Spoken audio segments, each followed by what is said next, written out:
මේ ඉන්නේ ජැක්. එයා හැමදේම හොඳට හොයලා බලලා තේරුම් ගන්න කෙනෙක්. ඒත් එයාට ප්‍රශ්නයක් ඇති වෙලා තියෙනවා. සැබෑ නත්තල කියන්නේ මොකක්ද කියලා එයාට තේරෙන්නේ නැහැ. ඉතින් එයා මේ යන්නේ ඒක තේරුම් ගන්න පුළුවන් වෙයිද කියලා බලන්නයි. මොකක්ද ඇත්තටම නත්තල කියන්නේ? මේක නම් හරිම ප්‍රශ්නයක්. මම මේක ගැන හොයලා බලන්න ඕනේ. ජැක් පාරේ දිගටම ගමන් කළා.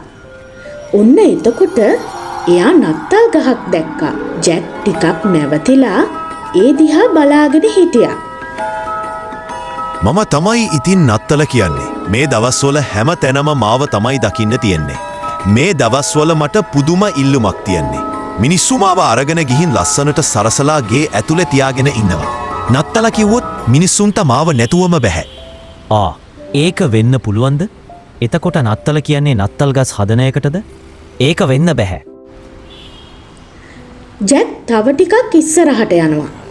ඔන්න එතකොට තමයි ජැක්ට මිස්ටර් සැන්ටාව මුණ ගැහෙන්නේ. මම තමයි නත්තල කියන්නේ. නත්තල කිව්වොත් මම නැතිවම බැරි කෙනෙක්. පොඩි ළමයි මට හරිම කැමති. කොහේ බැලුවත් මම පේන්න ඉන්නවා. ඔයා නත්තල කියන මොකක්ද කියලා නම් හොයන්නේ. මම තමයි ඉතින් නත්තල කියන්නේ. එතකොට ඔයාද නත්තල කියන්නේ? මට තේරෙන්නේ නැහැ. මේ වතාවේ කවුද කෙනෙක් ජැක්ට කතා කරනවා. එයාගේ නම මිස් පාටි. ලාලා මම තමයි ඉතින් නත්තල කියන්නේ. මේ දවස්වල හැම තැනම මම ඉන්නවා. ඔයා පාර යන ඕන කෙනෙක්ගෙන් අහලා බලන්න කොහෙද යන්නේ කියලා. එයාලා කියයි නත්තල් පාටියකට යනවා කියලා. නත්තල කියන්නේ පාටිම තමයි. අනේ මන් නම් ඔය පාටි වලට ඒ තරම් කැමති නැහැ. එතකොට පාටි දාන එක විතරක්ද නත්තල කියන්නේ? ඒක වෙන්න බෑ. තව ටිකක් හොයලා බලන්න ඕනේ. ඔන්න ජැක්ට තවත් කෙනෙක් මුණ ගැහෙනවා. එයාට අපි මිස් ෂොපින් කියලා කියමු. නත්තල කියන්නේ ඉතින් shopping යන එක තමයි. මේ කාලේ අනිවාර්යෙන් අලුත් ඇඳුම් අරගන්න ඕනේ. අලුත් ඇඳුම් නැතුව කොහොමද ඉතින් නත්තල සමරන්නේ? අලුත් බඩු මුට්ටු එමත් අරගන්න ඕනේ. හැම තැනම සේල්. මේ ඒක නෙමෙයි. ඔයා තාම shopping ගියේ නැද්ද? අයියෝ මට ඕට සල්ලි නැහැ. අනිත් එක නත්තල සමරන්න අලුත් ඇඳුම් ඕනෙමද? මට නම් තේරෙන්නේ නැහැ. මීට වැඩිය හොඳ උත්තරය මට මේකට හොයාගන්න බැරි වෙයිද? තවත් ඉදිරියට යන ජැක්ට පිටුපසින් හඬක් ඇසෙනවා. මේ එයාගේ යාළුවා ක්‍රිස්. ක්‍රිස් ඉස්සර වගේ නෙමෙයි. දැන් වෙනස්. එයාගේ හැමදේම වෙනස් වෙලා. ජැක්ට එහෙම තමයි දැනුනේ. ජැක් කොහොමද ඉතින්? ගොඩාක් කාලෙකට පස්සේ නේද? මොකද මේ බර කල්පනාවක? මොකක් හරි ප්‍රශ්නයක්ද ඔයාට? කොහොමද ක්‍රිස්?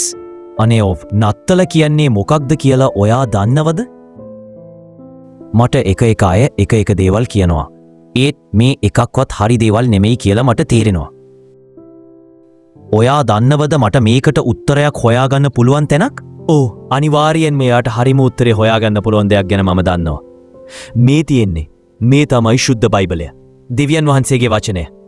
අපේ හැම ප්‍රශ්නයකටම උත්තර මේ පොතේ තියෙනවා. ඔයාට ඕන නත්තල කියන්නේ මොකක්ද කියලා දැනගන්නන්නේ.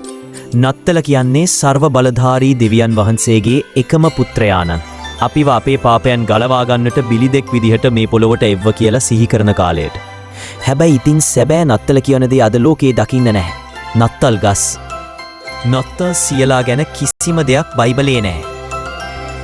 මේ දවස් අපිට වැදගත් වෙන්නේ යේසුස් වහන්සේගේ උපත නිසයි. මක්නිසාද දෙවියන් වහන්සේ ස්වකීය ඒකජාතක පුත්‍රයාණන් දෙමතරම් ලෝකයාට ප්‍රේම කලසේක. එසේ කළේ උන්වහන්සේ කෙරෙහි අදහාගන්න සැමදෙනාම විනාශ නොවී සදාකාල ජීවනය ලබන පිණිසයි. දැන් මට තේරෙනවා. මම කැමති යේසුස් වහන්සේව හඳුනගන්න. යේසුස් වහන්සේව හඳුනාගන්න ඔයාට උදව් කරන්න මට පුළුවන්.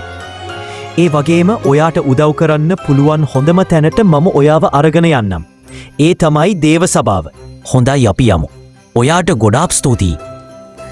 ඔන්න ඔහොම තමයි ජැක්ට නත්තලේ සැබෑ අරුත හොයාගන්න පුළුවන් වුණේ. සැබෑ නත්තල කියන්නේ නත්තල් ගස්, නත්තල් සීයා, නත්තල් පාටි, නැත්නම් shopping යන එක වගේ දේවල් වලට නෙමෙයි. අපිට වැදගත් වෙන්නේ යේසුස් වහන්සේගේ උතුම් උපතයි. උන්වහන්සේ අපිව ගලවා ගන්නට මේ ලෝකයට පැමිණීමයි.